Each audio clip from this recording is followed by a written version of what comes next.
Pensamos en una mujer encerrada en un sótano, encadenada, con una jaula, ¿verdad? Pues esto está pasando a pocos kilómetros de aquí. Y yo mismo era como muy...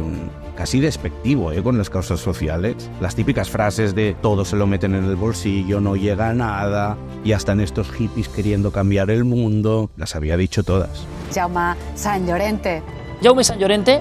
Jaume Sant Llorente. Jaume Sant Llorente. Jaume Sant Llorente. Jaume Sant Llorente. Llegas aquí y lo dejas todo. ¿Sabías dónde te estabas metiendo? No, no lo sabía. Estaba amenazado, claro. Y hemos sufrido incendios en la oficina y hemos sufrido incendios en la casa donde yo vivía. Ahora mismo ya llevamos como unos meses que nuestro equipo de rescate recibe a diario amenazas de muerte. Y yo personalmente también, claro. Al final no dejas de ser la cara visible.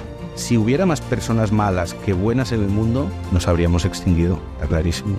¿Crees que es utópico pensar en un mundo mejor? Pues fíjate que en una operación que hizo Policía Nacional y Guardia Urbana hace 3 años más o menos, habían casos de amputaciones. Personas que les amputan... A las que les habían amputado miembros para que dieran más pena a la hora de mendigar en el metro de Barcelona.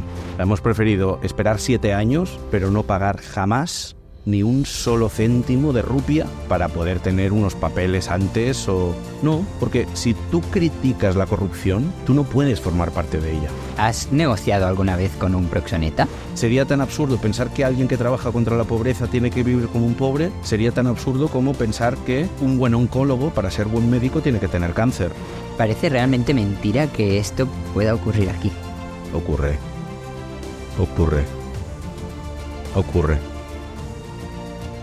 Bueno, bienvenidos a Salmones Podcast. Hoy tengo el privilegio de hablar con una persona alucinante y un verdadero salmón. Jaume hace 20 años era periodista con una vida normal hasta que hizo un viaje a la India. Un día antes de volver visitó un orfanato con 40 niños que necesitaban ayuda y al volver a Barcelona decidió dejar su trabajo, su casa y recaudar fondos para mejorar la vida de los niños. Y acabó por mudarse a la India y fundar Sonrisas de Bombay, una ONG que ha mejorado la vida de más de 20.000 personas. Por el camino ha escrito 5 libros y ha sido reconocido con muchísimos premios. Como os digo, Jaume es un salmón. Suscribiros a Salmones Podcast, que nos ayudáis un montón, y vamos con la entrevista. ¿Cómo le explicarías a alguien que no te conoce quién es Jaume Sant Llorente?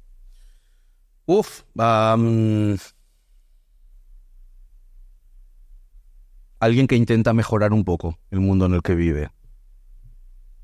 Así de fácil y así de difícil. ¿Cómo lo mejoras? Bueno, yo en mi caso, cada persona yo creo que lo puede mejorar a su manera. No hace falta irte a la otra punta del mundo, ¿no? Y fundar una ONG como hice yo hace 20 años. Pero en mi caso he podido convertir mi trabajo en esa contribución a mejorar el mundo, ¿no? Antes de entrar en todo lo que es Sonrisas de Bombay, que lo hablaremos, quería preguntarte, ¿qué es para ti el éxito? Para mí el éxito, así como la felicidad, van muy ligados al concepto de libertad. Para mí tener éxito es ser libre y sentirte libre, ¿no? Porque igual también la libertad es muy subjetiva. Hay conceptos, como el que trabajamos nosotros precisamente, ¿no?, contra la trata de seres humanos, que son muy objetivos, pero luego hay otros conceptos de libertad que son más subjetivos. Por ejemplo, pues yo qué sé, yo muchas veces para trabajar, estar conectado con todos los lugares del mundo donde trabajamos, tengo que hacer un horario bastante especial. A veces me tengo que levantar a las 4:30 de la madrugada, ¿no?, si estoy en España para una reunión con Asia, pero para alguien eso no sería libertad, para mí sí. O sea, yo tengo un trabajo que me hace sentir muy libre, ¿no? Y además hay la coincidencia de que es un trabajo que es para la libertad y en pro de la libertad, ¿no? ¿Cómo nace, digamos, si volviésemos ahora 40 años atrás, de dónde nacen esos valores que tienes ahora? Bueno, yo creo que y a veces te das cuenta muy de mayor ya, ¿no?, que absorbes mucho de niño. O sea, esto que dicen de que eres tan esponja durante los primeros años de tu vida, ¿no? Que ni yo mismo era tan consciente con 20 años, 30 años, ¿no? Y ahora soy consciente de que hay muchas cosas que digo, ostras, esto viene de la niñez, ¿no? Y a veces cosas buenas, a veces no tan buenas, ¿eh? Hay de todo. Pero... y eso que tuve una niñez súper feliz, súper feliz. Pero... yo creo que en casa, yo creo que esos valores en casa, saberte rodear siempre, ¿no?, de una serie de personas también es muy importante. A mí me ha ayudado mucho, por ejemplo, tener los amigos de toda la vida, incluso de antes de Sonrisas de Bombay, me ha ayudado a mantenerme humano, que digo yo, ¿no? O sea, a veces, y yo lo he visto, esta evolución en muchas personas, cuando tú haces un trabajo que igual contribuye, que muchas personas ponen el foco porque contribuye a mejorar el mundo y parece que lo que digas va a ser como más sabio por el simple hecho de que tienes una ONG, trabajas en una ONG, ¿no? Claro, es una presión muy grande y esa presión a veces la tienes que saber gestionar, porque yo he visto personas que al final se han creído que eran más que el resto y más sabios que el resto y más... Entonces, yo tengo la ventaja que siempre he tenido un grupo de amigos con los que ni se ha hablado de Sonrisas de Bombay. Que te bajan a tierra, ¿no? Claro, porque ni se habla de Sonrisas de Bombay. Sonrisas de Bombay es mi trabajo, ¿no? Y entonces se habla pues de otras cosas. Igual hablas de tonterías, ¿no? Y esto me ayuda mucho. Supongo que también al estar todo el día trabajando y involucrado en Sonrisas de Bombay, también hay un momento que quieres un poco separarte, ¿no? Y eso, también para eso sirven los amigos. Claro, claro. Esto, de todas maneras, yo creo que he sido en esto de separar tanto, de equilibrar más que de separar, ¿no? De equilibrar un poco la vida, ¿no? Yo creo que he sido muy creyente, pero poco practicante hasta hace poco, ¿eh? También te lo digo. O sea, he aprendido hace muy poco a tener una vida realmente, a tener vida, ¿no? Porque... más allá de la organización. Más allá de la organización. Han habido muchos sacrificios, muchos. O sea, sería que al final una vida de deber, yo siempre digo que no es un sacrificio, sino un honor, ¿no? Y uno tiene que recordarlo muchas veces, ¿no? Poder servir a la mejora del mundo es un honor muy grande, ¿no? Y tengo la suerte de tenerlo, pero sería mentir decirte que no ha habido sacrificios, ¿no? Los ha habido. Luego cuando creces, maduras, envejeces, empiezas a envejecer, te das cuenta de que la vida tiene que estar equilibrada, ¿no? Al final una paella, si solo tuviera arroz, sería incomestible. Necesita otras cosas. ¿Tus padres ya estaban vinculados con causas sociales? Cero, nada. No.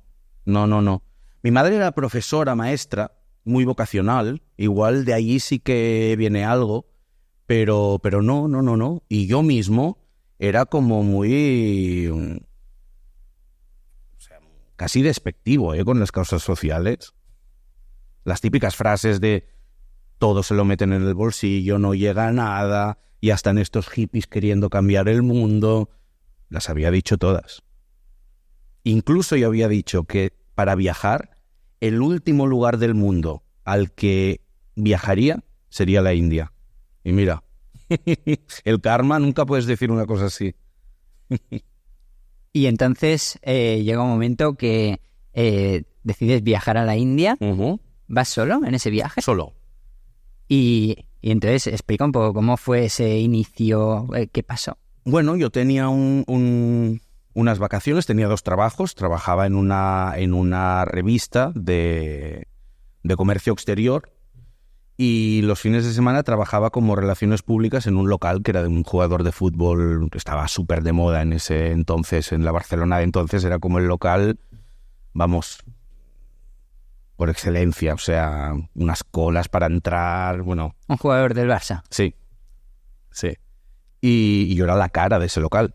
O sea, era la cara, era el host, era el que cuando venía el cliente, la primera persona que veían y la última que veían, ¿no? Y que me ayudó mucho haber trabajado allí para Sonrisas de Bombay después, ¿no? Pero bueno, tenía unas vacaciones. Me convencieron en la... Mira, hay otra casualidad muy bonita. Me convencieron en la agencia que comprara un viaje a la India. Estaba bastante bien de precio, dije, venga, va, lo compro. Lo curioso es que ese viaje se llamaba India en libertad. O sea, la palabra libertad ya aparecía allí. O sea, a veces hay cosas en la vida... Mira que yo soy muy muy terrenal, ¿eh? Muy poco de creer. Pero, ostras, a veces hay cosas que dices... Que lo ves después, ¿no? Pasaron muchos años, Sí. vuelves a ese viaje y dices, ostras, La estaba... palabra libertad ya estaba allí, ¿no? Y casi la libertad es el motor que me mueve y que mueve mi trabajo, que mueve mi vocación, que mueve lo que me motiva, ¿no? Y siempre he intentado ejercer esa libertad, ¿no? Sí, de forma muy encarecida y trabajar cada día para que otros la puedan ejercer, ¿no? Y entonces llegas ahí a India y ¿cómo es? Alucinó con el país porque es muy distinto, ¿no? Sí, los que han estado en países Sí. asiáticos de golpe es un choque. Bueno, choque. países asiáticos, sobre todo India, Bangladesh, también exacto. es mucho El choque. Asia del Sur, sí, exacto. Es como...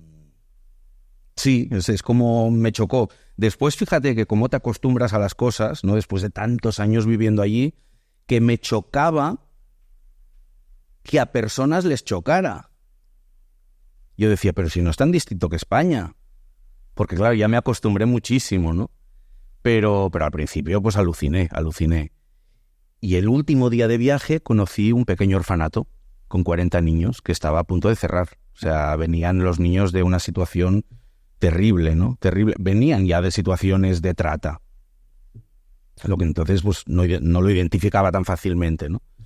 Y lo tuve claro, que si el destino me había puesto allí, en esa situación tan random que dicen ahora, ¿no? Pues era por algo. ¿Tú sabías? Llegas aquí, lo dejas todo. ¿Sabías dónde te estabas metiendo? No lo sabía. Fíjate que si lo hubiera sabido, habría hecho cosas distintas. Habría hecho lo mismo, pero con otras formas muchas veces. ¿Cómo qué? Formarme antes. Yo tenía ese concepto, el primer año, los primeros 2 años, ¿no? Por ignorancia, y también porque el sector no era lo que es ahora, ¿no? Pero de pensar que todo valía en ONGs, ¿no? Que era como que no hacía falta profesionalizar nada, ¿no? Que eran como menos profesionales las ONGs, menos serias, ¿no? Y si lo hubiera sabido en ese momento, sobre todo sabiendo, que eso tampoco lo sospechaba, lo que se avecinaba, que era el crecimiento brutal que vivió Sonrisas de Bombay, que esto para nada lo sospechaba, ¿no? Desde el día 1 me habría formado. Y después otra cosa que también habría cambiado, que tú has preguntado antes, ¿viajaste solo? Viajé solo, pero empecé ese viaje vital solo también. Profesionalmente, personalmente. Y si lo hubiera sabido, me habría rodeado de más personas, ¿no? Tener a alguien que me aconsejara, tener un mentor, o sea, para mí el principal enemigo aquellos años fue la soledad. Ahora lo veo, con la distancia, ¿no? Entonces yo no me daba cuenta, pero... Ostras. Por el camino supongo que has ido teniendo, ¿no? Mentores. Sí. Con los años, digamos que ahora has conseguido formar ya un equipo. Sí, un equipo maravilloso que sin el equipo no sería posible conseguir nada, está claro, ¿no? Y además un equipo que tiene su propio engranaje, o sea, que tampoco... Que si yo no estoy, eso no se para, eso sigue, ¿no? Y esto es muy importante también. ¿Cómo consigues...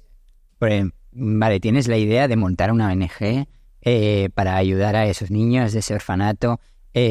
¿Cómo consigues que dices, oye, de golpe se hizo enorme? Sí. ¿Cómo fue eso?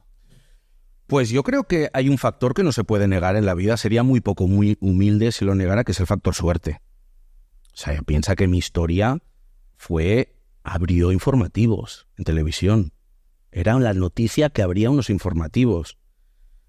A día de hoy, un loco que se va a la India a montar una ONG, que hay muchas personas, afortunadamente, que lo hacen, en muchos sitios del mundo y aquí mismo, no sería noticia. No sería noticia porque en ese momento yo creo que la actualidad no estaba tan saturada de cosas, ¿no? Poco después de eso ya empezó los casos de corrupción en Marbella, el tema del politiqueos, Entonces, al final, en la actualidad ahora hay tantas cosas que sería imposible que una noticia que abriera los informativos fuera un chico que se ha ido a la India a montar una ONG, ¿no? Precisamente, y antes lo comentaba con personas de tu equipo, claro, después de ese boom inicial, de salir en noticias y todo, llega un momento de que ahora es muy difícil salir en noticias. Súper difícil. Claro, parece que te tienes que inventarle la noticia para poder aparecer. Súper. Entonces, digamos que eso a vosotros también os tiene que impactar muchísimo, en el sentido de cuesta llegar a más gente. Claro, evidentemente, sí. Fíjate que a veces incluso ni en época... A ver, han habido catástrofes a veces que lógicamente pues te sitúan otra vez, ¿no? En los medios, pues yo qué sé, cuando hubo el COVID en la India, cuando la guerra de Ucrania también estuvimos, habían casos de trata, pero a veces ni con terremotos con muchos muertos, ¿no? Que dices, ostras, es que necesitamos llegar a más gente para tener más ayudas, porque no lo teníamos planeada esta catástrofe, necesitamos dinero, necesitamos donación, y la televisión a veces es una plataforma perfecta para llegar a esa gente, ¿no? Pues ni así. O sea, está tan absolutamente colapsada la actualidad que ni así. ¿Cuántas personas trabajan hoy en día en Sonrisas de Bombay? Unas 70, ni yo le llevo la cuenta, porque cambiamos o sea, se amplía cada 2 por 3. Pero ahora estaríamos entre 70 y 75, más o menos. Y ahora mismo, ¿en qué estáis centrados? Sobre todo en la lucha contra la trata de seres humanos, que es una gran lacra de los tiempos modernos. La esclavitud. No, estamos en India, estamos en Bangladesh, estamos en Nepal, abriremos en Sri Lanka, que estamos ya finalizando el proceso de registro. Tenemos ya muchos puentes con Pakistán. Y tenemos puentes con Pakistán precisamente porque trabajamos mucho en España también. O sea, estáis trabajando trata de personas en España. En España. Y además, mira, si quieres te cuento, porque pocas veces tengo la oportunidad de explicar por qué, cómo fue esto. Y hubo un caso en Tarrasa, que es una población muy cercana a Barcelona, donde 2 niñas de familias pakistaníes las casaron con... Que quiero hacer también una aclaración, que muchas veces se dice, es que es la cultura de estos países. No es verdad.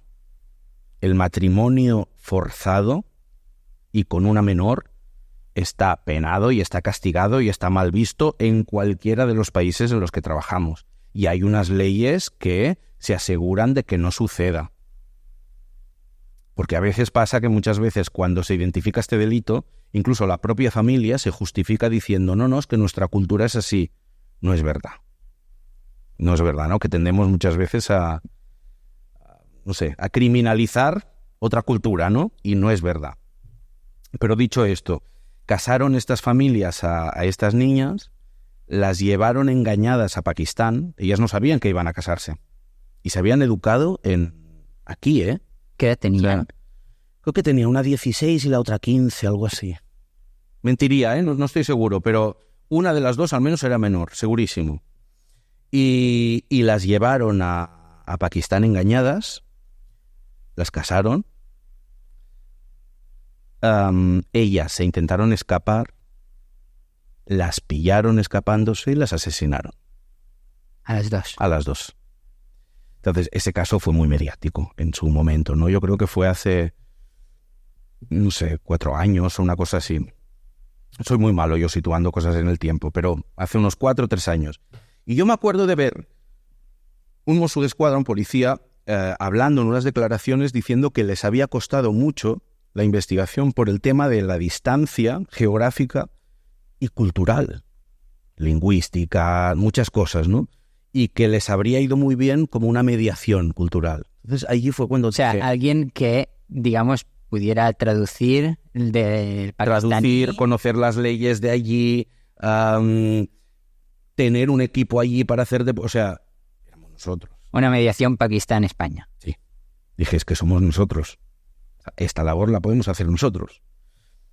Fuimos a ver, empezamos una serie de reuniones con Mossos d'Esquadra, con Policía Nacional, con Guardia Civil, con varias organizaciones que ya trabajaban contra la trata desde hacía tiempo aquí en España. y desde que nos ofrecimos no paramos de trabajar. Pero hay muchos casos de trata aquí. Muchísimos. Es un país con muchísima trata de seres humanos, lugar de destino además, ¿eh? Es decir, que terminan aquí siendo explotadas. Igual son de otros orígenes, ¿no? No siempre, también son de aquí, pero es uno de los países de Europa en los primeros rankings en explotación como destino, o sea, en trata de seres humanos, destino. ¿De mujeres, de hombres, de niños, de qué? Hay mucha explotación sexual, mucho. En España es uno de los países con más explotación sexual del mundo, casi, ¿eh? Pero no se sabe, o sea, cuando no se quiere saber. Cuando pensamos en trata, hay otras causas sociales quizás son más conocidas, como que las tenemos más Pensamos cerca, en trata, por ejemplo. Pero pensamos en otros países. Pensamos en una mujer encerrada en un sótano, encadenada, con una jaula, ¿verdad? Sí. Pues esto está pasando a pocos kilómetros de aquí. Tal cual te lo he descrito. Las últimas operaciones que hemos hecho, habían trabajadores, era trata laboral y habían trabajadores encadenados en unos sótanos de un supermercado. Explícame algún caso en el que hayáis estado vosotros ayudando. Pues este mismo que te digo. 20 hombres encerrados en un sótano con los pasaportes retenidos, que los habían llevado una ruta muy típica que hay para trata laboral de la India o de Pakistán como lugar de origen es, los llevan, ellos pagan a las mafias, ¿no?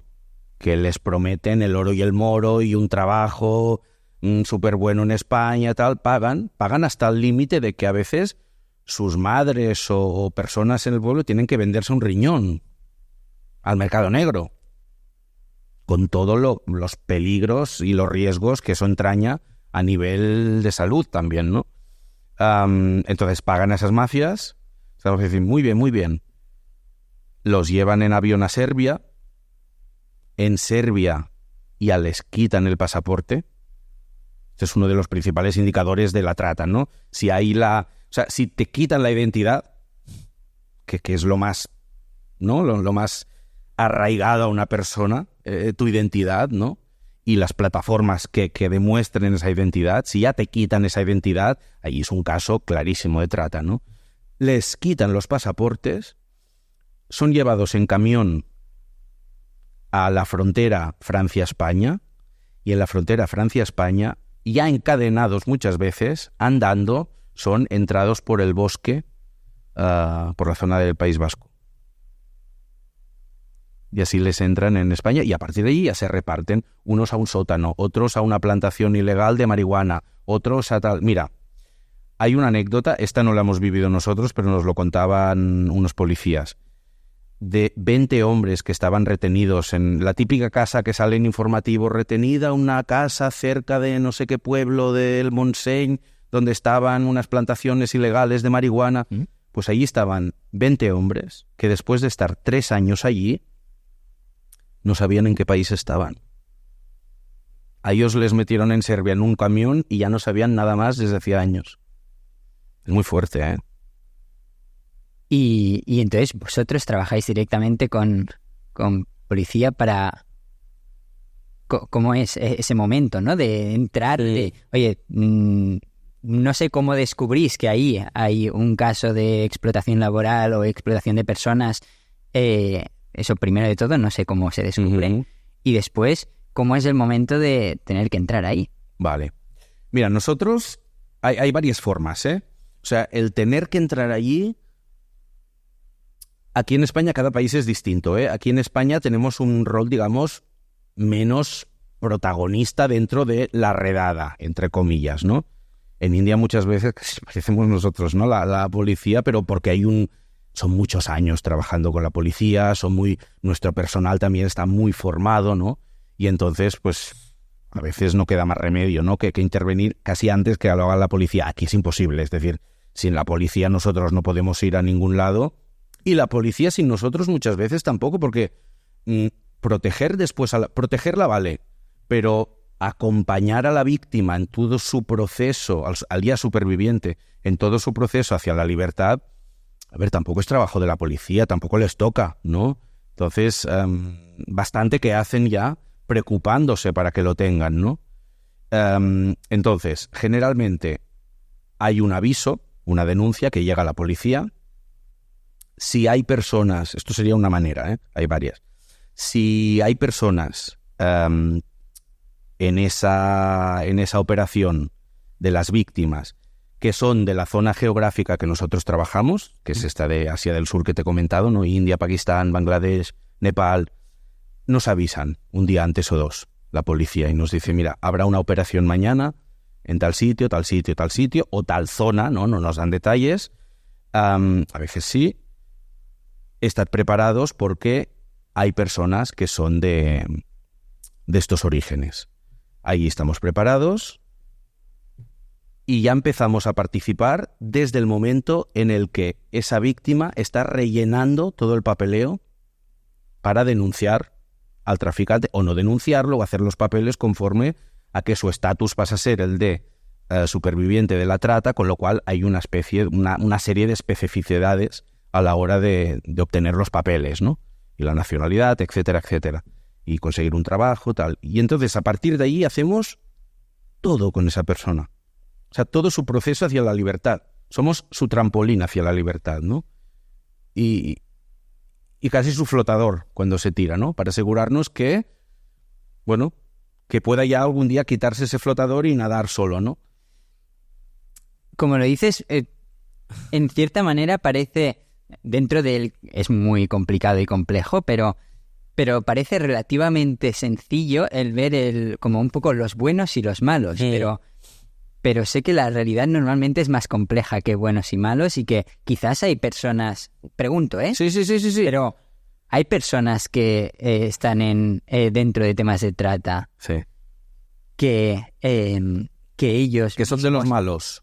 O que ellos mismos no, o sea, quieren estar ahí porque eso hace que su familia reciba un dinero, o que... Sí, claro, sí, incluso te digo una cosa, en la explotación sexual, por ejemplo, hay muchas proxenetas. Esto es un tema muy interesante y del que hablamos muchísimo, las organizaciones que estamos trabajando en temas de trata. Muchas veces el proxeneta o la proxeneta, que es la persona que se aprovecha, ¿no? Claro, pero es víctima también. Mira, te pongo un ejemplo. Una cosa muy habitual en India, muy habitual en Pakistán, muy habitual en Nepal. En los países donde trabajamos es muy habitual, ¿no? Y te digo una cosa, si en los países donde trabajamos, porque nosotros no estamos muy especializados en explotación sexual aquí en España, porque en explotación sexual no hay tantas personas en España de los orígenes con los que estamos especializados. Vale. Dicho, porque cuando te digo que algo es habitual en India, seguro que también es habitual en España. No hay tantas diferencias. Eso es una cosa que he aprendido también después de trabajar tantos años con tantas nacionalidades. Al final es lo mismo aquí que allí, También te lo digo. Es lo mismo. Entonces normalmente es mano de obra esclava. 100%. Pero ¿qué pasa? Hay una cosa muy habitual que es, si una familia vende a su hija, ¿no?, a una red de la trata, porque a veces es así, muchas veces ya la vende en pack. Y me sabe mal hablar en estos términos, pero es los términos en los que ellos negocian y ellos hablan, con lo cual no lo voy a edulcorar. Y el pack que venden es la niña con su primo o su hermano. ¿Por qué? Porque ese niño de 4 años o 5 años ya es enseñado por el proxeneta líder para ser proxeneta. Y entonces el proxeneta jefe, por decirlo de alguna manera, ya puede delegar el proxenetismo, ¿no? Y le enseña pues a cómo pegarla, a cómo maltratarla, a cómo... Cuando se libera esa niña años después, esa figura del niño a mí me da mucha pena. Porque claro, él no era malo. Lo han hecho malo los malos. Y se da cuenta de que él entró en un mundo que crearon para él, donde le estaban diciendo que hacer esto era ser bueno. Y de repente descubre que él durante muchos años ha sido malo. ¿Imaginaréis la de suicidios que hay al día siguiente o 2 días después de una liberación de esta figura, de la figura del proxeneta, que es el primo o el hermano de esta niña? ¿Habéis trabajado con...? Muchísimo. Muchísimo. Muchísimo. Muchísimo. ¿Y no es duro? Es decir, una liberación o un caso así, tenerlo delante justo cuando hay esa liberación, pues están felices. O sea, no es como libertad, ¿no? No, para nada. Ya, la felicidad, que yo también podríamos hablar mucho del concepto de felicidad, ¿no? Del ser feliz o el estar feliz o el... Yo al final he llegado a la conclusión de que uno está feliz, no lo es.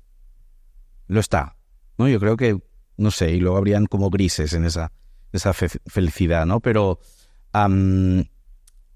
claro que no es felicidad y es un camino muy costoso, con muchas recaídas. Muchas recaídas en muchas cosas, ¿eh? Recaídas en tristeza incluso, ¿no? Recaídas en rehabilitación física porque tiene unos daños físicos terribles, mentales ya no te digo, recaídas de drogadicciones, porque claro, muchas veces una niña de 4 años la han estado drogando para que pueda soportar esa realidad, y luego ya con 30, cuando es liberada, por un ejemplo de edad, es una adicta, ¿no? Con lo cual también es un camino ahí pendiente terrible. Ahí hemos tenido nosotros muchos problemas. Es como, ostras. Pero te digo una cosa, toma su tiempo, pero pueden llegar a ser felices. Y esto es maravilloso porque dices, si una persona que ha vivido la oscuridad más absoluta, ¿no? La maldad más absoluta que uno se pueda imaginar, incluso las torturas que sufren, es indecible, que pueda llegar a tener otra vida y decir soy feliz. Ostras, a mí me encantaría que esa sensación, ¿no? La conocieran tantas personas que se quejan mucho, ¿no? Que lo vieran un segundo y dijeran, ostras, es verdad. O personas no que se quejan mucho, personas que legítimamente, ilícitamente también están en un periodo malo de su vida, ¿no? Que vean que si ellas o ellos han salido, cualquier persona puede. De cualquier situación. Quizás precisamente es lo que decías antes de rodearte, ¿no? O conseguir rodearte de esas personas que también te ayuden. Exacto, ¿no? De recuperar la normalidad. Y entendiendo por normalidad lo que cada uno quiera, ¿no? Y a vosotros que trabajáis, digamos, mano a mano desde el día 1 con estas personas, claro, para ellas están en un shock perpetuo, pero para vosotros también tiene que ser un shock muy grande. Sí. ¿Y cómo normalizar eso con tu vida diaria? Sí. No es fácil, ¿eh? No es fácil. Yo incluso creo que erróneamente lo he normalizado durante mucho tiempo, ¿no? O sea, una cosa que yo a veces creo que he hecho mal, para mi salud mental, para la mía, es quejarme poco. Yo me tendría que haber quejado mucho más. No me tendría, ¿sabes? Pero bueno, va a caracteres, ¿no? Para yo poder decir a alguien abiertamente no estoy bien, tengo que estar muy mal, ¿sabes? Y esto he aprendido que solo que esté un poco mal, ya es legítimo que pueda decir no estoy muy bien, ¿no? Y entonces, porque al final te acabas creyendo tú mismo que estás bien, y no es verdad. Entonces, yo creo que para sobrellevar también las cosas que tú ves en tu trabajo, que son muy bestias, ¿no? claro, ahora tengo más equilibrio en mi vida, como te decía, ¿no? Tengo más normalidad. Pero a veces, por mucha normalidad que tú quieras en tu vida, por muchos amigos de toda la vida que tengas, si los primeros años yo vivía en una chabola, en una aldea a las afueras de Bombay, normalidad no tenía tampoco, ¿no? Entonces será como, ostras, muy difícil, ¿no? Pero yo creo que aquí hay dos cosas. Una es, al final es un tema, yo creo, de defensa, de autodefensa del ser humano, inherente a nuestra existencia, ¿no? Al final es una cosa de supervivencia, o sea, es muy duro ver lo que yo veo cada día, pero también es muy duro para un médico de según qué especialidad tener que dar diagnósticos terribles, ¿no? Atroces, o también debe ser duro para, no sé, para un bombero, ¿no? Tener que estar en una llamada donde ya ha fallecido gente en un incendio. O sea, al final muchas profesiones no quedan exentas, ¿no? O fíjate, alguien que trabaje, yo siempre lo pienso, la figura esa de cuando hay en un tanatorio, un funeral, ¿no? Esa persona que trabaja allí que dice, ya pueden pasar, ahora hay la ceremonia, tal. Imagínate, ¿no? El dolor del que está rodeada esa persona cada día. Ostras, también es muy fuerte, ¿eh? Y no se le cataloga como de heroico, y ostras, es muy fuerte también, ¿no? Entonces yo creo que hay una cosa inherente de autoprotección, que es decir, hasta aquí, cambio el chip, chac, ahora ya está, ¿no? Y tener muy claro que ese dolor les pertenece a las personas para y con las que tú estás trabajando. A ti ya te tocará tu dolor en la vida en otros momentos, pero en ese momento no te puedes apropiar del dolor porque tampoco solucionas nada, ¿no? ¿Qué has cambiado? Dices que antes te lo quedabas más para ti. ¿Qué has cambiado para poder gestionarlo mejor? Poder decir épocas que no he estado bien, no he estado bien. Poder admitir que he tenido momentos donde mi salud mental estaba regular.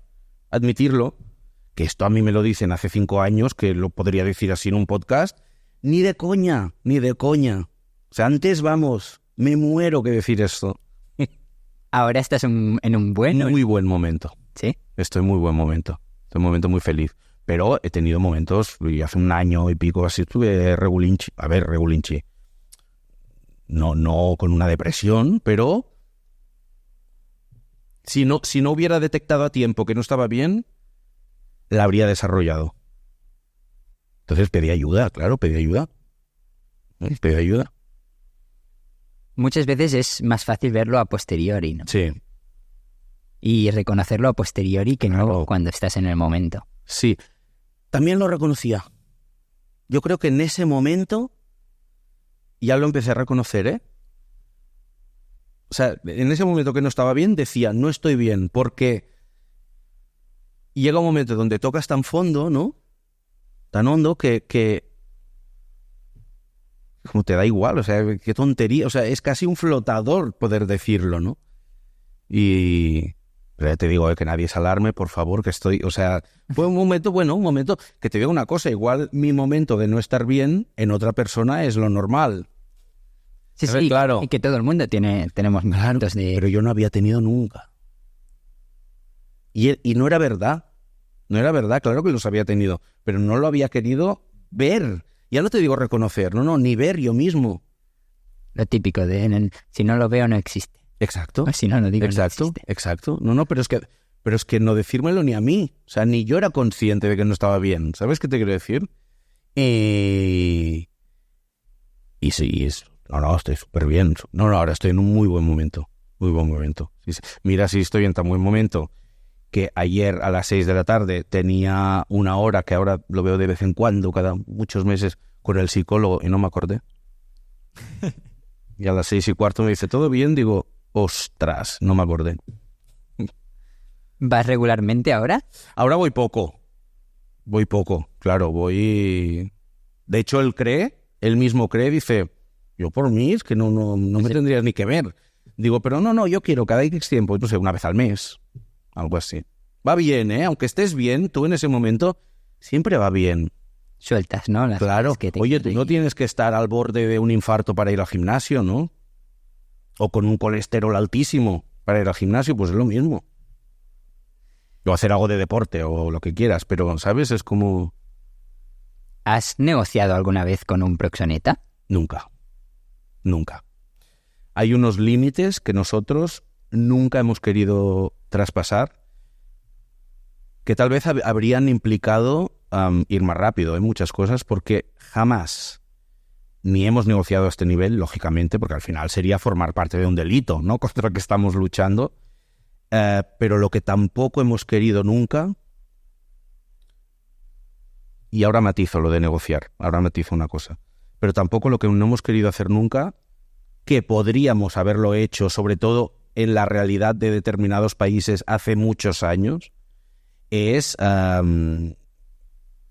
aceptar cosas, o sea, pagar a un funcionario para poder tener un permiso determinado súper rápido, ¿no? O sea, hemos preferido esperar 7 años, pero no pagar jamás ni un solo céntimo de rupia o de la moneda que fuera de ese país para poder tener unos papeles antes o... No, porque si tú criticas la corrupción, tú no puedes formar parte de ella. He estado, al preparar también esta entrevista, estudiando otros casos y precisamente algunos explicaban que lo que hacían o el método un poco que seguían era, primero, vamos a decirlo así, compraban a esas personas. Es el matiz que te quería hacer, es el matiz. Nosotros sí tenemos un equipo de rescate y tenemos unos informadores o falsos clientes. Vale. Que son los que estamos haciendo la investigación previa. Claro, allí negociamos, por supuesto. Entonces, Negociamos. primero se negocia, ¿no? Y después hay la intervención. Claro, después. claro, pero quien negocia es un personaje inventado. No eres tú. Claro. Y de hecho ya te Pero digo, quizás detrás estás tú. Bueno, detrás estoy yo, claro, las investigaciones estoy yo, sí, clarísimo. Porque al final lo diriges, ¿no? Diriges la investigación, pero claro, tenemos, y es largo, porque, claro, para ganar la confianza de ese proxeneta o de esa persona o de quien sea, muchas veces tienen que pasar meses.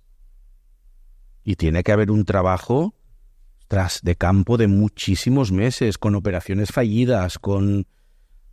Sí nos ha pasado, ¿no? O de repente una operación donde hay un chivatazo de alguien y de repente tienes que empezar de cero otra vez.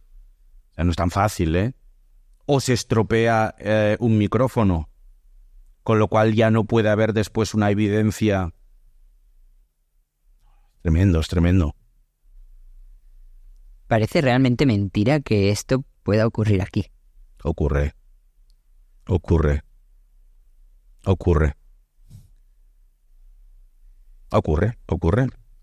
Ya, no en vano hay muchísimas organizaciones, no solo Sonrisas de Bombay, que trabajan contra la trata de seres humanos en España, desde España y para España, o sea que... ¿Crees que las personas somos buenas? Sí. Fíjate que yo tengo un trabajo que me ha hecho gracia que dijeras antes lo de los buenos y los malos, porque incluso hay mucha policía que habla así, ¿eh? Estaban los malos, a mí me hacía mucha gracia al principio de trabajar con cuerpos policiales, era como, les llaman los malos, qué fuerte, ¿no? Y bueno, los malos. Entonces, fíjate que pese a tener un trabajo donde veo muchos malos, una de las cosas más bonitas de mi trabajo, ya 20 años, es ver que hay tantas personas buenas en el mundo y que tengo la suerte cada día de trabajar y de colaborar con tantas personas buenas. Si hubiera más personas malas que buenas en el mundo, nos habríamos extinguido, está clarísimo. Pero entonces hay buenos y malos. Sí, porque hay gente mala. Tendemos mucho también cuando hay un crimen que nos parece atroz, que nos parece terrible, ¿no? Ay, es que está mal de la cabeza, ¿no? Queremos como justificar una enfermedad mental porque no queremos ver, nuevamente, que hay maldad, por supuesto. De la misma manera que nos cuesta poco identificar una buena persona y decir que es buena persona, también hay malas personas. También hay psicópatas. Los hay.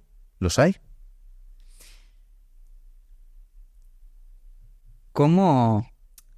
Claro, tú estás trabajando para, erradicar la trata de personas, pero ¿cómo vives el saber que hay personas trabajando para promover la trata de personas? Combatiéndolas desde mi trabajo, desde el rigor profesional, desde la coordinación de un equipo de muchas personas, combatiéndolas. Claro, y tú, digamos, de nuevo, estás intentando conseguir dinero para combatir a estas personas, pero por otro lado he leído que precisamente la trata de personas es, el delito que más facturación que ha crecido en los últimos años, más que las drogas. Ha crecido. ¿Sabes por qué? Bueno, es mi opinión, ¿eh? Esto no es un hecho empírico objetivo, esto es mi opinión. Porque, por ejemplo, las drogas han tenido unos recorridos que son los que son. Es decir, un traficante no puede vender droga por telepatía. Puede venderla online, pero habrá un momento de intercambio comercial, ¿no?, de ese delito, que es físico. Son recorridos, son procesos que son los mismos. La trata no. La trata no es solo la explotación sexual y venga, vamos a hacer una redada. La trata tiene muchas variaciones. Incluso cuando ahora te llaman por teléfono, que los típicos timos estos, ¿no?, de hola, soy tu tío de África que necesito dinero, o de oye, somos de tal banco, que no es el banco, pero te hacen ir a un link que entonces a partir de ahí ya la has liado, ¿no? Las personas que nos están llamando y que están programando eso son víctimas de la trata también. O sea, otra tipología de trata es el trabajo forzado para delitos. O sea, hay tantas tipologías de trata, o sea, aplicaciones, y no voy a decir nombres, aplicaciones de ligar, de ligoteo, son un trampolín para captar víctimas, pero enorme, para mafias, para redes de trata. ¿Me explico? O sea, abarca tantas cosas, claro, en realidad que eso lo tenemos súper cerca. Por esto te digo que un traficante de drogas, por ponerte un ejemplo, o de armas o de lo que sea, ya tienes que estar un poco con ciertos entornos, ¿no? No es tan fácil. Eso era mentira que nos decían en el cole. Yo me acuerdo cuando era niño. No aceptes caramelos en la no aceptes cromos, no aceptes nada que ponen droga. Que luego yo pensaba que van a ganar unos traficantes poniendo droga a un... ¿Sabes? O sea, no es así. No te van ofreciendo droga por la calle. Todo el mundo siempre. Es como... Ya tienes que estar como en unos, ¿no?, entornos un poco insanos o especiales, ¿no? Aunque también es verdad que la droga está en cualquier discoteca, en cualquier sitio, está muy al alcance. Pero no tan al alcance como estar al alcance de la habitación de una niña de 13 años que se conecta al ordenador de su habitación. Y esa es una forma de captación enorme. Enorme. Por esto, desde Sonrisas de Bombay estamos trabajando mucho en la prevención. Si bien en Asia, por ejemplo, hacemos mucha prevención en entornos rurales, en zonas y poblados de donde captan y engañan a muchas víctimas, en España, por ejemplo, estamos ahora coordinando muchos programas que se empezarán a implementar dentro de un tiempo, de muy poco tiempo, en institutos, para que tengan muy claro que cuidado. ¿Cómo pueden coger a esas personas de instituto? Muy fácil. Sobre todo, la manera más fácil de... Al final, uno se tiene que posicionar también en esa figura de una chica de 15 años o chico de 15 años, 16 años. Claro, en esa edad tú también magnificas todo. Eres menos valiente muchas veces es normal, tienes menos mundo, es normal, ¿no? Entonces, lo que hacen muchas veces es conseguir desnudos de esa niña o de ese niño, porque quien les habla al otro lado es alguien de quien se están enamorando, que están ligando, que están, ¿sabes? Consiga un desnudo y con ese desnudo lo vamos a enviar a toda tu familia, vamos a enviar estas fotos a todo tu entorno, a no ser que recibas a este cliente tal día, tal día. Y tú lo ves desde fuera y piensas, pero por favor, ¿cómo no ha podido hablar con sus padres y decir ha pasado esto antes que ceder a eso? Pues en el 80% de los casos ceden, porque tienen miedo, Justamente esta semana pasada, un amigo mío le pasó una cosa muy parecida. Ostras, precisamente le hackearon la cuenta de Instagram y consiguieron tener acceso a todas sus fotos y precisamente le decían, tengo desnudos tuyos. ¿Ves? Además se las enviaban y decían, en ese caso no era tema de... ¿Pedían dinero? Pedían dinero. Claro. Muchas veces son los mismos grupos, ¿eh? Lo que pasa que en vez de pedir el dinero directamente, dicen, pues bueno, haremos que sea un instrumento para conseguir dinero, ya está. O quizás a lo que empiezas y les mandas dinero una vez, después te piden más cosas, ¿no? Segurísimo.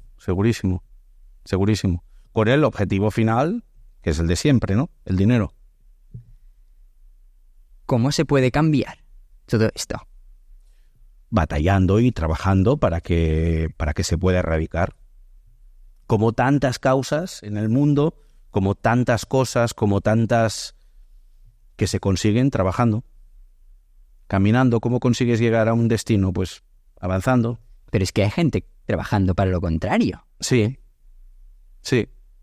Pero bueno, si cada vez somos más que batallamos, más los que denunciamos, porque cuidado que el silencio o el desconocimiento muchas veces, porque no siempre es un silencio voluntario, el desconocimiento de un ciudadano muchas veces hace que se proliferen casos de trata. Entonces, por esto también es muy importante sensibilizar, ¿no?, a toda la población para que esos indicadores de saber si están delante de un caso de trata sean los que les lleven a poder denunciar a la policía. ¿Qué distintos casos de trata puede haber? ¿Has dicho sexual? Sí, seguro que me dejo ahora mismo, pero hay la explotación sexual, la trata laboral, el matrimonio forzado, porque es una tipología de trata. Hay muchísimo matrimonio forzado. No confundamos con matrimonio de conveniencia. Esto es otra cosa, ¿eh? Matrimonio forzado.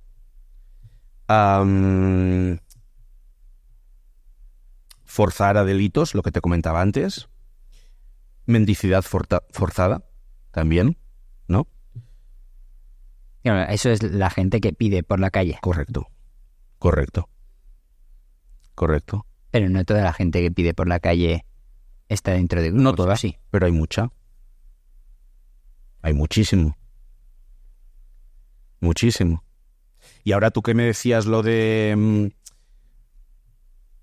que aquí pase, ¿no? También, pues fíjate que yo muchas veces, que es una cosa que me impactó mucho de zonas de Asia donde Sonrisas de Bombay ha trabajado y trabaja, ¿no?, que era la amputación de miembros para que den más pena a la hora de pedir limosna, ¿no? Y tal, y venga, pues corta un brazo, corta una pierna y todo el mundo, esto pasa en el mundo, en las conferencias, y lo entiendo que impresionara, Y yo siempre, mira, que tampoco me gusta mucho como ensañarme con esto, intento edulcorarlo un poco, pero al final tengo que describir lo que es, ¿no? Pues fíjate que en una operación que hizo Policía Nacional y Guardia Urbana hace 3 años más o menos, en Barcelona, concretamente en el barrio San Antoni, habían casos de amputaciones.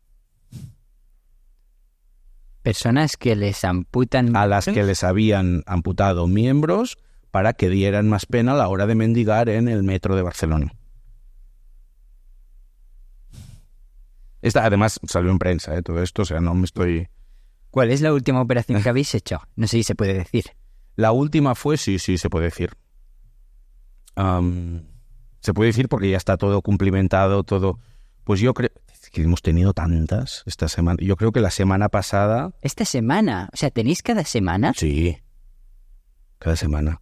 Sí, mira, porque me tocó trabajar el fin de semana. Fue el fin de semana pasado. O sea, no hace ni una semana. 3 niñas pudimos liberar en Bombay, en las afueras de Bombay. Cada semana tenemos casos, sí, cada semana. ¿Pero en España también? En España no, en España igual cada mes. Lo que pasa que en España, cuando hay las operaciones, son muchas personas.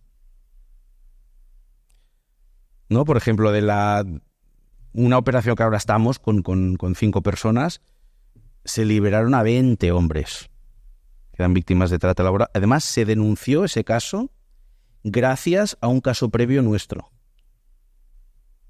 O sea, la denuncia de la víctima a la que estamos acompañando la rehabilitación sirvió para descubrir la otra trama. Claro, porque 20 hombres. Entiendo que las personas que han estado dentro, aunque no sea lo más cómodo, ¿no?, pueden ayudar a descubrir otras. Por supuesto. Claro, luego hay el rol también del informador, que es lo que te decía antes, ¿no? Y sí que intentamos replicar el modelo nuestro propio en todos los países, ¿no? Y poder tener informadores en todas partes, incluida España. ¿Todo esto lo organizáis únicamente a través de ayudas de gente o es también el Estado que os da ayudas a vosotros? ¿O? Que va, no, ayudas nuestras. Ayudas nuestras de las personas que colaboran con Sonrisas de Bombay, ¿eh? Yo imagino, al final todo tiene que tener su ruta y su tal. Yo imagino que es verdad que con el tiempo, claro, nosotros, por ejemplo, con Sonrisas de Bombay, durante los primeros años, ¿no?, que han sido muchos en los que hemos trabajado solo en un solo país, ¿no?, pues ese país no era país prioritario para subvenciones en Europa, por ejemplo, ¿no? Porque la India como país no es un país pobre, es un país rico, entonces, claro, no hay programas como, venga, vamos a donar a... Pero yo imagino que una vez avance nuestro trabajo en España, llevamos 2 años y medio, 3, 2 años y medio, trabajando en... O no llega a 2 años. Bueno, no sé, ves, con los tiempos yo soy muy malo, pero unos 2 años. Trabajando en España, por ejemplo, cuando llevemos ya un cierto recorrido, claro, aquí sí que es prioritaria las ayudas, ¿no? Entonces, aquí sí que tendremos, seguro. Más que ayudas, colaboraciones. Y ya estamos abriendo vías de colaboraciones, ¿no? A nivel estatal, ¿eh? Entiendo que también se está legislando. Antes hemos dicho, oye, está subiendo todo lo que es trata de personas. Aquí en España entiendo que también salen leyes. Hay leyes también, porque hay leyes para la trata que están como en salas de espera desde hace años, ¿no? Y hay leyes, que esto es muy importante, porque esto me gusta resaltarlo. Hay leyes también que se ha avanzado mucho en leyes, por ejemplo, que tienen implicaciones en temas de trata en cuanto a la lucha contra la violencia contra la mujer, ¿no? Pero claro, están muy enfocadas a una tipología de trata concreta, que es muy lícito que pase, la explotación sexual concretamente. Pero claro, la trata de personas tiene, como hemos comentado hace poco, muchas otras formas. Entonces, hay que buscar un consenso en cuanto a tipologías de trata y poder perseguir de la misma manera una tipología que otra, ¿no? Yo entiendo que hay muchos componentes implicados en una explotación sexual y debe ser así. Y además, por desgracia, como te decía antes, en España hay mucho delito de explotación sexual, con lo cual está bien que se haya empezado por aquí. Pero no hay que olvidar las otras tipologías de trata. Es muy importante.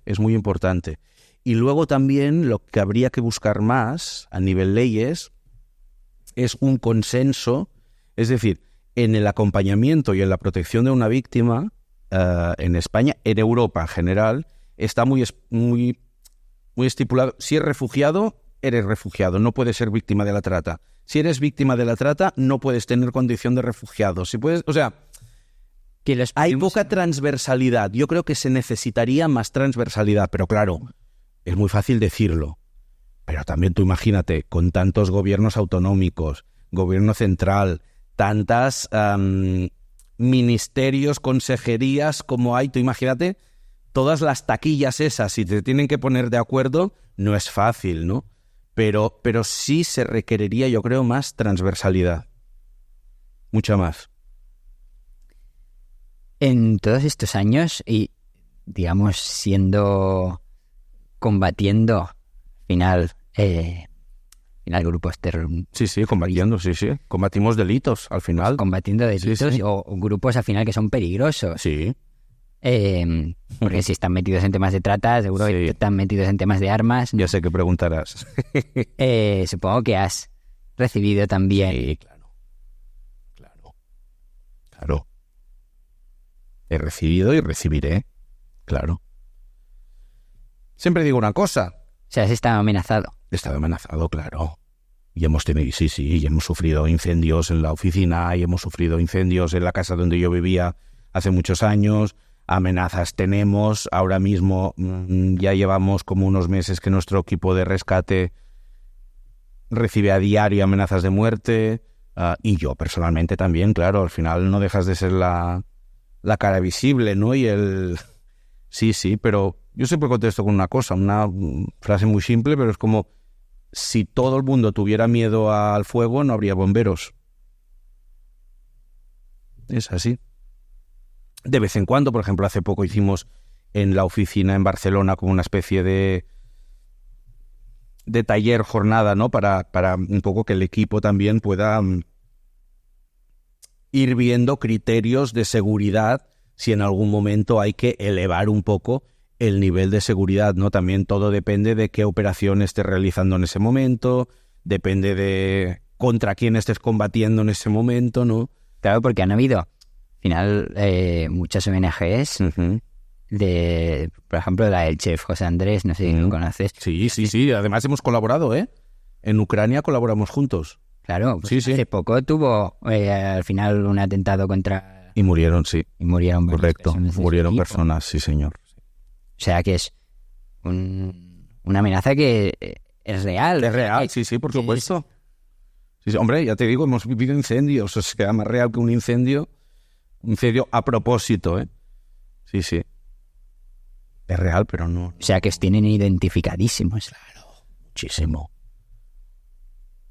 Creo que incluso más de lo que nosotros pensamos. Muchísimo, claro.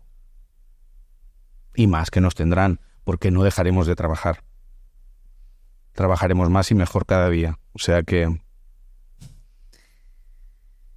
¿Alguna vez has querido dejarlo? Jamás. Te lo juro. Nunca. Ni cuando estabas en ese peor momento. Te lo juro. Nunca. Además, no me costaría nada asumirlo, Lo diría tranquilamente. Nunca. Sí que he tenido etapas, y las tendré, porque quiere decir que hay evolución, ¿no? Donde mi papel me lo replanteo, es decir, me explico. O sea, hay épocas donde he tenido más que tener un papel de reorganización, ¿no? Porque al final es una organización, o sea, tienes que gestionarla con todos sus departamentos, temas de recursos humanos, etcétera, ¿no? Y momentos en los que he sido mucho más... que yo creo que lo he sido siempre y lo seré siempre, porque a mí es lo que realmente me gusta, ¿no? El contacto directo con la víctima, el día que perdiera eso, ahí no me motivaría mi trabajo. O sea, yo creo que tengo que buscar esto, ¿no? Y sí que muchas veces me he replanteado el papel, por ejemplo, he tenido épocas donde he sido más de que casi tenía alergia a cualquier cosa pública y que no debo tenerla, porque al final, me explico, es una obligación también con la causa, o sea... Y porque eres la imagen. Claro, entonces, me guste o no, soy la imagen, o sea, ahora esto ya no podemos dar marcha atrás, ¿no?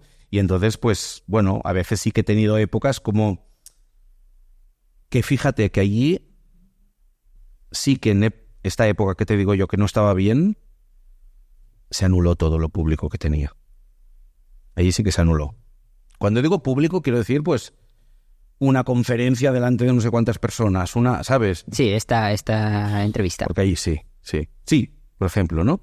Entonces, ostras, pero si estás bien, no pasa nada, ¿sabes? Hay quien critica mucho el asistencialismo, ¿no? Porque dice... Yo. Claro, al final seguirán habiendo personas, por mucho que ayudemos a esas personas que están ahora mismo en la trata, seguirá habiendo personas que están comprando ahora mismo a otras personas y metiéndolas en el circuito. Entonces, no se llega a cortar de raíz el problema. Matizo. Uno de los grandes objetivos y grandes frustraciones muchas veces, incluso de la policía, y de nosotros mismos y de tal, es cuando no conseguimos la detención y juicio posterior al traficante. Porque sí que se corta. Pero saldrá otro. Bueno, pero ya saldrán menos. Si vamos cortando de raíz, al final dejan de crecer alrededor, ¿no? O sea, Sí, es muy importante. Muchas veces, fíjate que en una operación tú puedes liberar 5 personas, ¿no? Si realmente cierras el círculo, no liberas a 5, liberas a miles que podrían haber venido después, a no ser de haber tenido esa operación y haber arrestado al traficante. He buscado números antes de cuántos esclavos o de personas en esclavitud moderna había hoy en día. Y bueno, hay muchos números, depende de quién lo diga, varía, pero estamos hablando de 30 millones de esclavos en el mundo, de los cuales unos 10 millones son niños. ¿Son niños? Sí.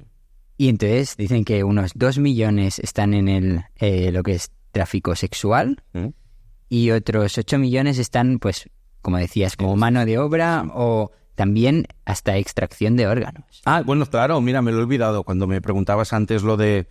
Es verdad, cuando me preguntabas antes de las tipologías de trata, el tema de órganos, bueno, está a la orden del día total, 100%.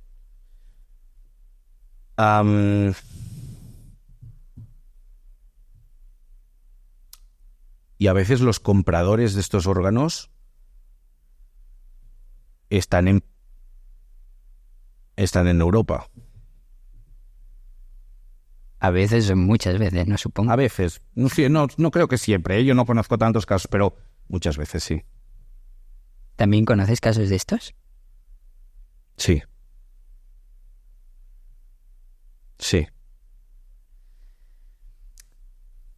No entre mis amistades, lógicamente. pero sí. Donde no se ha querido mirar cómo se conseguía eso. Pero quizás la persona que lo compra tiene también mucho poder. ¿Quieres decir? Y desesperación. Y dinero. Y no lo justifico, con la desesperación para nada. El fin nunca justifica los medios. Nunca. Jamás.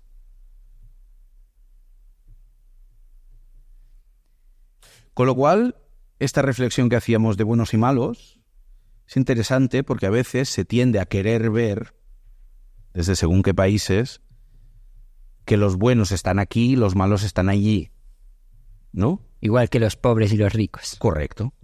Y en esa partición es que aquí y allí, aquí y allí. No hay aquí y allí, están todos mezclados. Y buenos y malos hay en todas partes. Aquí y allí. Es así. Hay un libro que a mí me gusta mucho, que se llama Al otro lado del río, que precisamente pone de manifiesto eso, ¿no? De que, no lo conozco. de que nosotros nos pensamos que somos nosotros y ellos, y siempre ponemos una barrera en medio. Siempre.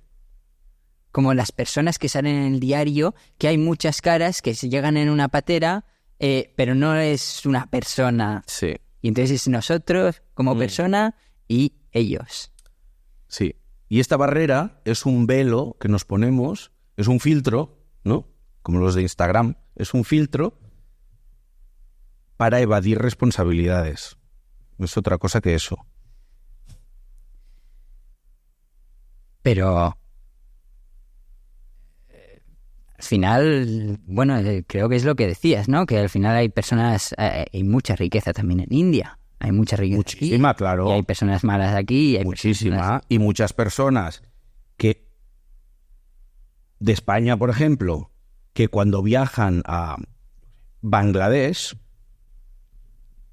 se paran a hablar con un señor que está en la calle viviendo, con un indigente, qué paz tiene, y le hacemos una foto y nos hacemos la foto con él y qué bonito. ¿Por qué no lo haces con el indigente de Madrid o de Barcelona o de tu ciudad de España? ¿Qué diferencia hay entre la pobreza de un hombre y la pobreza de otro?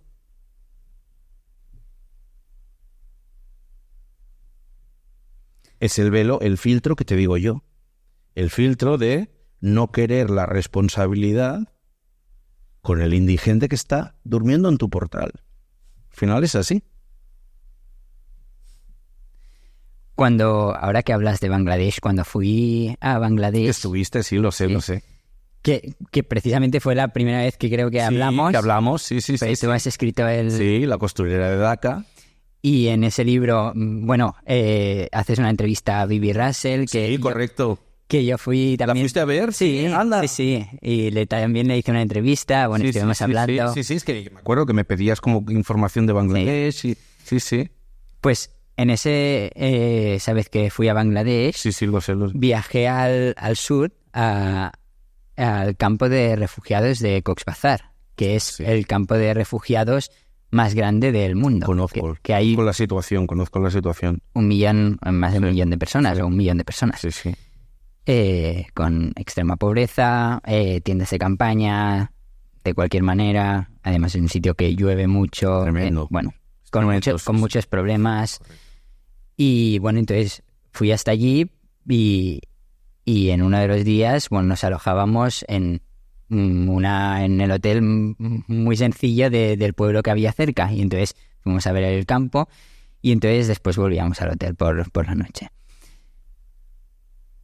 Entonces, estando allí, lo que veíamos era que delante justo teníamos como el hotel más lujoso, que no sé si era de 5 estrellas, pero máximo lujo. Uh-huh.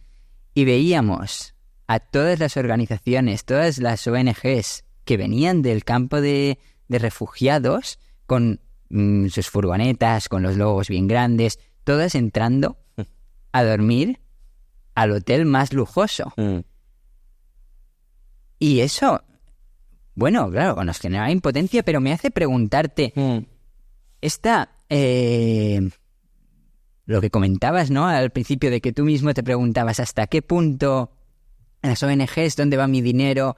Claro, a mí ver eso y ver grandes organizaciones, o sea, ya, es importante más. Me hace dudar realmente de las ONGs. Yo te respondería, mira, te respondo muy distinto hoy de lo que te respondería hace 20 años. Yo te diría que yo estaría en el medio. Es decir, yo como donante de una organización, me parece fatal si ven entre grandes lujos y... Lógicamente. Pero también me parecería mal que hicieran un error que yo cometí los 2 primeros años, Sonrisas de Bombay, que es vivir miserablemente. Yo vivía en una chabola, no tenía luz. Era un error enorme, porque eso no me permitió contestar a tiempo muchos emails con los que hubiera obtenido ayudas monetarias para construir una escuela, por ejemplo. Esto es un caso real, no es un ejemplo. Entonces, yo quiero donar a una ONG donde sus trabajadores se cuiden, donde tengan una buena conexión, donde tengan el tiempo para concentrarse y no pierdan cada día 4 horas porque la conexión del hotel es un desastre, ¿no? Entonces, yo creo que hay que estar en un término medio sin vivir miserablemente, porque al final tampoco colaboras en nada. O sea, sería tan absurdo pensar que alguien que trabaja contra la pobreza tiene que vivir como un pobre. Sería tan absurdo como pensar que un buen oncólogo, para ser buen médico, tiene que tener cáncer. No. Entonces es como... Y lo otro tampoco, evidentemente. Es que eran los polos opuestos. Ya. Sí, te imagino. Sí. Y además, cómo vivir... Esto es un debate muy interesante, ¿no? Además, cómo vivir muy de espaldas a la población. A mí siempre me gusta hacer un matiz con Sonrisas de Bombay, que es que no trabajamos para, trabajamos con. Una palabra, pero es muy importante. Trabajamos con.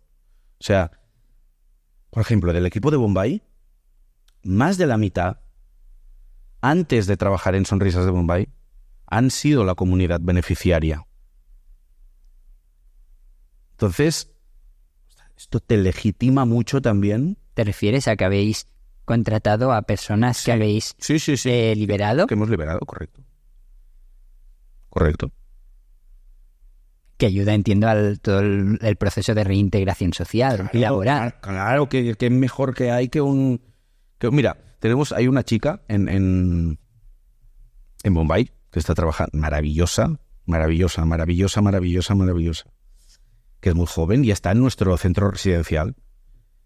Y el otro día tenemos casi cada semana, ¿no? Tenemos con todos los equipos, tenemos reuniones para hacer seguimiento del presupuesto, de tal. Y yo me acuerdo que decíamos, ostras, es que yo les dije, si tenemos que cambiar el presupuesto, pero asegurarnos que porque ella tiene clarísimo que quiere ser trabajadora social y vivir en España. Es que yo tengo unas ganas de ficharla, ¿sabes? Porque, claro, dije, ostras, por favor, si tenemos que destinar el presupuesto que sea a que vaya a la mejor escuela de español vamos, es que si... Aunque sea una profesora que vaya cada día a darle clases particulares, se paga. Porque es que es una inversión, les decía, además decía en broma, yo decía, es que no es una inversión para ella, es para mí, que yo la quiero de empleada, porque ¿qué hay más legítimo que una persona que ha pasado por eso pueda ser el espejo o la luz o el faro en el que se miren tantas personas que puedan venir después, ¿no? Es maravilloso. ¿No pueden recaer al volver a ver a personas ahí? Y recaen. Hay muchas recaídas, como te comentaba antes, hay recaídas. Y con cada recaída recaemos todos un poco, ¿eh? O sea, es frustrante cuando hay recaídas, pero las hay, claro, forma parte, o sea, si yo te dijera que de las más de 22.000 personas beneficiarios que han habido en estos años de Sonrisas de Bombay, todo han sido éxitos, te estaría mintiendo, es que es imposible, ¿no? Han habido más éxitos que fracasos, lógicamente, pero hay fracasos en el camino, ¿no? Y te sientes muy mal, pero forma parte del trabajo. ¿Cómo se pone uno mismo un sueldo estando en una ONG? No se lo pone uno mismo. Lo pone un patronato, un órgano de gobierno, donde incluso en ese órgano de gobierno, por tradición, porque es que al principio no había nadie más hace 20 años, por tradición está un padre mío, iba a decir, solo tengo uno, mi padre y una tía mía, y cuando se toma alguna decisión relativa a mi sueldo o algo, que te tengo que decir que hace muchos años que no se toma ninguna decisión, igual ya tocaría, sobre mi sueldo, ellos se tienen que levantar e irse de allí. No pueden tener nada que ver con esa decisión por principio de transparencia, ¿no? Con lo cual, mi sueldo no me lo pongo yo. Lo pone un órgano de gobierno según lo que esté regido en el convenio y lo que toque y lo que... Ahí es así, es así.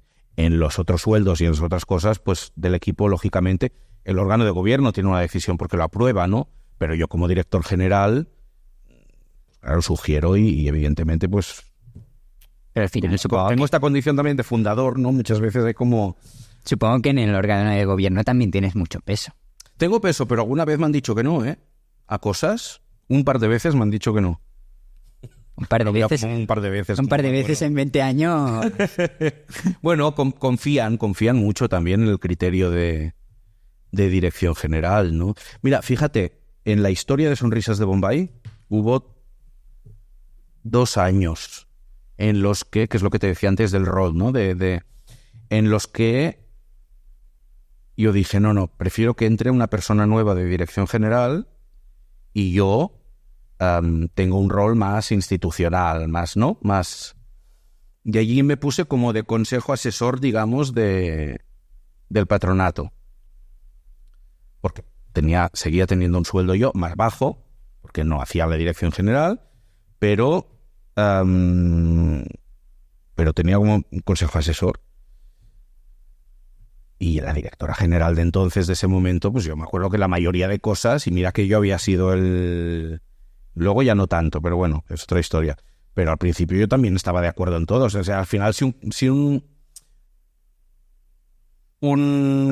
órgano de gobierno deposita la confianza en un director general, es porque entiende, primero porque le somete a una serie de obligaciones de seguimiento, ¿no? De cumplimiento de misión, de valores, de muchas cosas, pero después porque tiene confianza en esa persona.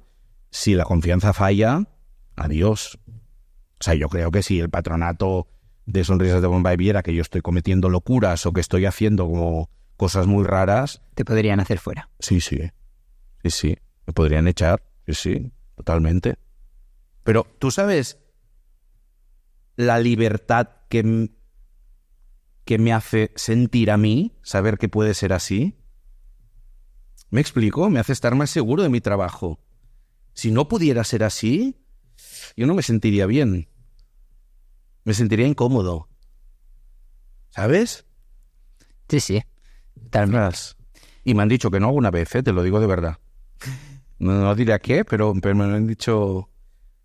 Sí. Y fíjate que me han dicho que no a cosas que yo tampoco estaba seguro, pero me había convencido mi equipo. ¿Cuál es tu propósito en la vida? Seguir siendo libre, no perder nunca esa libertad.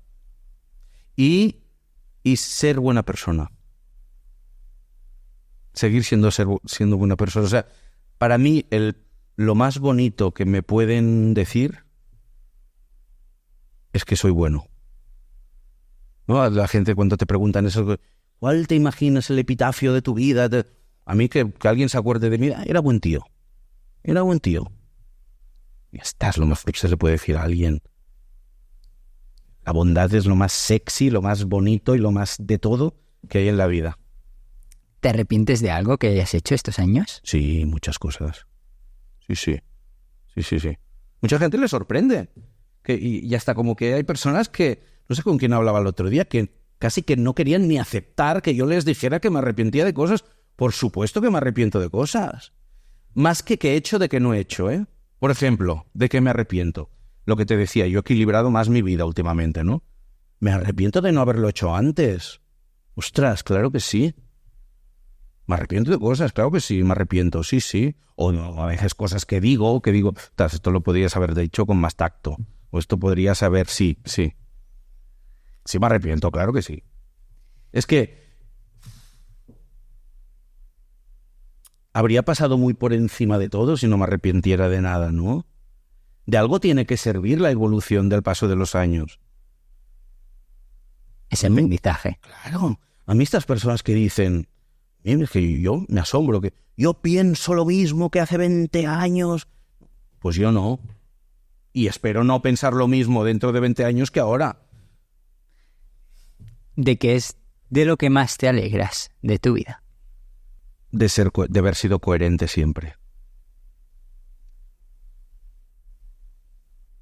De haber sido coherente. Yo creo que soy una persona muy justa y muy coherente. Soy coherente. O sea, pocas veces diré... Mira, te hablaba antes de la libertad, ¿no? Para mí, un concepto muy importante de libertad es cuando lo que eres, lo que dices y lo que haces está en perfecta sintonía. A veces no lo está. Y ahí es cuando te sientes mal, ¿no? Cuando está en sintonía. Porque esto te da libertad, ¿no? Entonces, ostras, no sé. Intento ser coherente. Intento, ¿no? Por ejemplo, antes hablábamos, ¿no?, de cuando Sonrisas de Bombay pues tuvo ese boom mediático y de repente lo conoció. A mí me colocaban, yo era un chico con 27 años, 28 años, y a mí me colocaban en un papel así de salvador, ¿no? De gurú, no me sentía incómodo porque yo no era eso. Soy una persona normal, ¿sabes? Que con tesón, con voluntad, con mucho trabajo, porque hay mucho más del que se ve, ha conseguido cosas extraordinarias. Esto sí. Lo que consigue cada día Sonrisas de Bombay, gracias al apoyo de tantas personas, gracias a un equipo maravilloso y gracias a mí, las cosas como sean, porque soy parte de ese equipo, es extraordinario. Es extraordinario. Pero desde la ordinariez de ser alguien normal. Y ese canto a la normalidad es el que no he querido perder jamás. Por esto muchas veces, y de eso no me arrepiento, he dicho que no a participar en determinados foros, determinadas tipologías de conferencia o de cosas que... ¿Por qué no? Porque le dan a uno ese estatus como de estar por encima del bien y del mal, ¿no? Que me incomoda, porque es que no. Nadie está por encima del bien y del mal. Y a veces escuchas conferencias de grandes gurús y de cosas y dices, pero este señor realmente se cree. ¿Sabes? Sí, sí. No sé. Idolatramos. Sí, se idolatra, sí, se idolatra mucho. A la persona. Sí. Y lo extrapolamos a todos los ámbitos, ¿no? Exacto, de la vida de esa persona. Exacto. ¿Sabes? Sí, exacto. Y cuidado, porque la elevación a los altares es muy peligrosa. ¿Crees que es utópico pensar en un mundo mejor? No es utópico. La prueba es que ha habido muchos avances. También se dice, el mundo está fatal. Bueno, no, hay muchos avances. Oye, que hace no tantos años una mujer no podía votar unas elecciones. Y como esto hay 1000 ejemplos de 1000 cosas, ¿no? Y se ha conseguido ese mundo mejor gracias al trabajo de un activismo, gracias al trabajo de luchas muy legítimas de muchas personas que han conseguido que esa situación de injusticia total deje de existir en el mundo. No, yo creo que sí, que no es utópico, que es necesario. Es necesario ese discurso. Hay un discurso también muy fuerte de crítica, ¿no?, a la imagen de la persona blanca teniendo que ir a salvar a los pobrecitos, ya sea de India, de África. Bueno, he comparado un país con un continente. Sí. Bueno, da igual. Yo también lo hago, yo también lo hago esto. Pero es que es enorme, es casi como un continente. Pero por otro lado, también somos, no nosotros, pero digamos Occidente, responsables de muchas cosas que están pasando a día de hoy en el mundo. Yo creo que el filtro para saber si uno tiene una mirada sana sobre eso o no, porque yo soy muy crítico con esta manera de pensar, también, es si tú estás... Pues claro, antes te hablaba de coherencia, ¿no? Y ahora que sea crítico, ustedes, yo me fui a a vivir a la India, a trabajar a la India y o en países de Asia, que es mucho más pobres y mucho más... Pero lo mismo habría hecho si me fuera a vivir a Canadá. O sea, yo no fue por creer que tenía algo que aportar, sino todo lo contrario, aprender. La prueba es que nuestro equipo en Bangladesh es de Bangladesh, nuestro equipo en India es de la India, nuestro equipo en Nepal es de Nepal. O sea, al final, porque esto me lo preguntaba mucho al principio también, ¿no? ¿Por qué la India y no aquí? Pues, señor, ¿por qué su hija se ha enamorado de un americano o de un mexicano y no del vecino de la puerta de abajo? Porque le ha dado la gana. ¿No? O sea, porque es así de maravilloso el mundo, sin fronteras y sin... Pero no por el concepto siempre de pensar que yo... Esto pasa mucho cuando, por ejemplo, hay personas que dicen, me gustaría hacer un voluntariado. Vale, pero ¿qué puedes aportar? Ay, pues yo qué sé, les puedo enseñar, y aquí empezamos, les puedo enseñar no sé qué, pero tú eres profesor. No, entonces...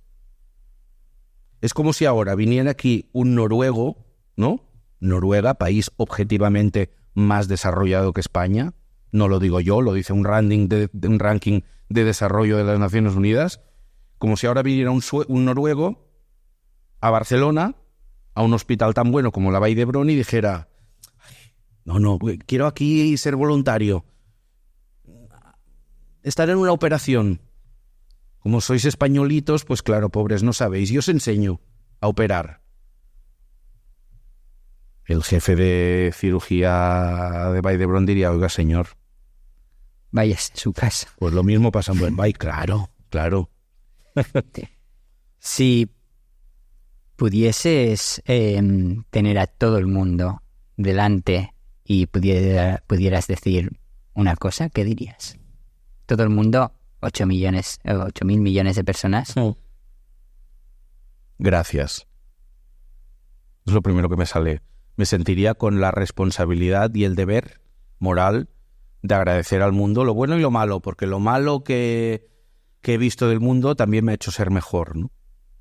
Entonces les daría las gracias al mundo y por dejarme seguir viviendo en él, que es maravilloso y que espero que tenga muchos años para poder siguiendo vivir en él, porque es maravilloso el mundo, a pesar de... Las personas que nos escuchan, muchos son personas... Que igual están llorando ahora mismo, porque nos estamos poniendo muy ñoños. Pero muchos son pues emprendedores o gente que tiene ideas. Sí. Entonces te quería preguntar, para personas que quizás como tú han encontrado una causa social con la que quieren contribuir, ¿cómo? O sea, ¿qué consejo les darías para si montar un proyecto, para mejorar esa causa social? ¿Cómo hacerlo? Que tengan claro lo que quieren. Que lo tengan claro, porque es que es importantísimo que lo tengan claro. Aunque pasado mañana tengan clara otra cosa, pero que en ese momento tengan claro. Porque hay que cambiar de opinión y hay que modificarse y hay que reinventarse muchas veces, porque las realidades cambian y surgen oportunidades y hay que hacerlo, ¿no? No se puede estar estancado, aunque sea estar estancado en el éxito, es estar estancado. O sea, uno tiene que evolucionar, ¿no? Pero les diría que tengan claro y que escuchen, pero que escuchen como una banda sonora. Es decir, yo puedo ir en mi barco, ¿no? Y a mí me pasa con el equipo, por ejemplo, con mi equipo. Es decir, yo creo que escucho. Pero yo sé dónde voy. Lo sé yo. A mí no me puede dictar mi equipo dónde ir. No por nada, sino porque no sabría al final ser el capitán del barco. Si a mí de repente me dice una persona, ves para allí, voy para allí. Si ahora otra persona del equipo me diría, porque claro, son opiniones distintas, ¿no? Ves para allí, ves para allí, ves para allí. Al final el barco no tendría rumbo. A mí me toca, bueno, cambiar ciertas cosas, porque creo que escucho y muchas veces hay que escuchar porque evidentemente el equipo está legitimadísimo, ¿no? Y si esto te hace incluso a ti, muchas veces, hay muchas situaciones en la organización que puedo decirme, yo no lo haría exactamente igual, lo pienso, ni lo digo, ¿eh? Digo, pero me parece muy bien, va a favor de obra, venga, pa'lante. ¿Sabes? O sea, tienes que también... Pero no puedes estar cambiando cosas en función de ahora me dicen esto, ahora voy para allí, ahora me dicen lo otro, voy para allí. O sea, tienes que tener muy claro. Entonces, les diría esto a emprendedores, que tengan muy claro dónde ir, ¿no? Y que tengan muy claro... Y sí, y que con el tiempo y y que no crean... Eso es una cosa que a mí me da... Tengo casi pavor a ser algún día en la vida eso que ahora te diré, que es... Yo cuando empecé, claro, era muy joven. Tenía 27 años, 26, 27 años cuando empecé. Entonces, ¿Qué tengo yo? Mira, ¿ves? Hostia, qué fuerte. Pues 27 años. Era muy joven. Entonces, sí que había como gente más mayor que parecía que por el hecho de yo ser joven era menos, ¿no? O sabía menos. Bueno, era como que ¿no? Como que menospreciaban y ellos sabían más porque eran más mayores. No es verdad. Al revés, hay que nutrirse de las... A mí una de las cosas que más me gustan, y pasa mucho, es que personas que están creando una organización en ese momento, me pidan ayuda, me pidan consejo para dónde ir. Primero, nunca digo que no, porque a mí me habría ido muy bien tener esa figura, ¿no? Y segundo, porque, ostras, es que yo aprendo de ellos. Es que es al revés. Son nuevas ideas, ¿no? Ni este casposismo, ¿no? Que a veces se tiende como que hay unos lobbies ya como muy hechos. A mí me da pánico poder alguna vez tener esas reacciones como las que yo vi cuando estaba empezando en personas que, pues bueno, que llevaban más años que yo, punto, nada más. No tenían más ventaja de nada, ¿no? Parece como que te tenían un poco... Ahora las cosas han cambiado, claro, pero entonces era como, bueno, se cansarán 4 días de esto. Pues mire, señores, llevo ya 20 años y los que sigan estaré. Recomiéndame 3 libros que te inspiren. Uf. Además soy fatal para acordarme los títulos. ¿Eres una persona que lee? Leo mucho.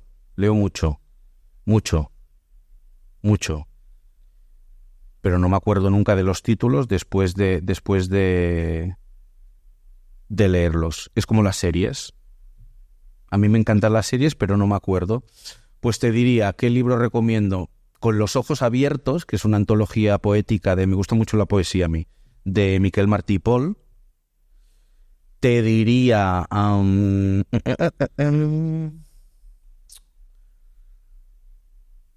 algún libro de Amartya Sen, que me gusta mucho, sobre cómo plantea las diferencias estas de los ricos, los pobres, ¿no? Las diferencias.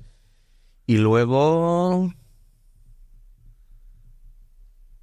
alguno de Kapuscinski centrado en alguna biografía histórica.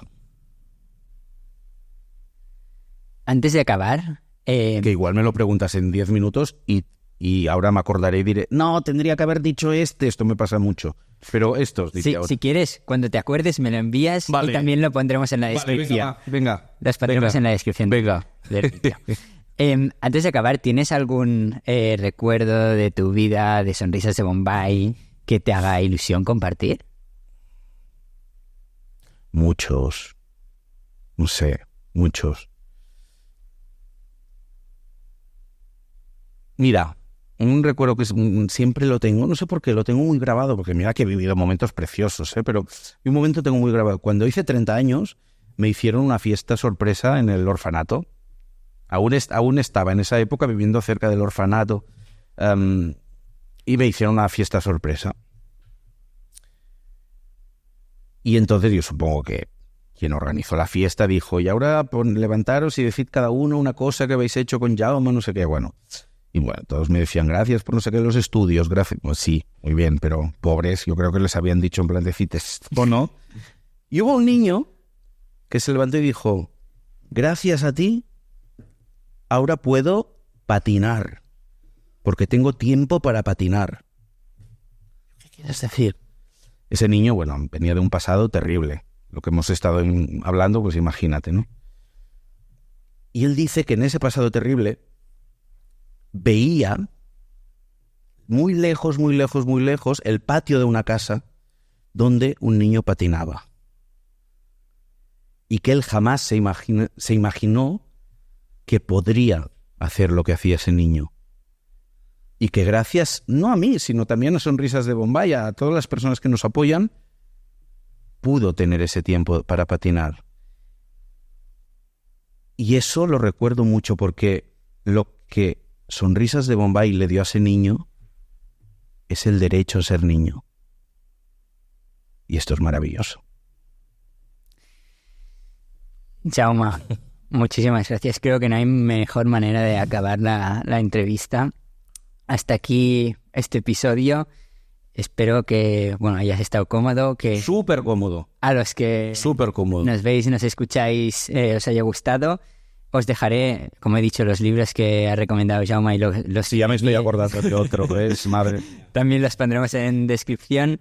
Y si quieres, a partir de ahora he decidido que voy a acabar los podcasts con una canción, así que si quieres decirme una canción.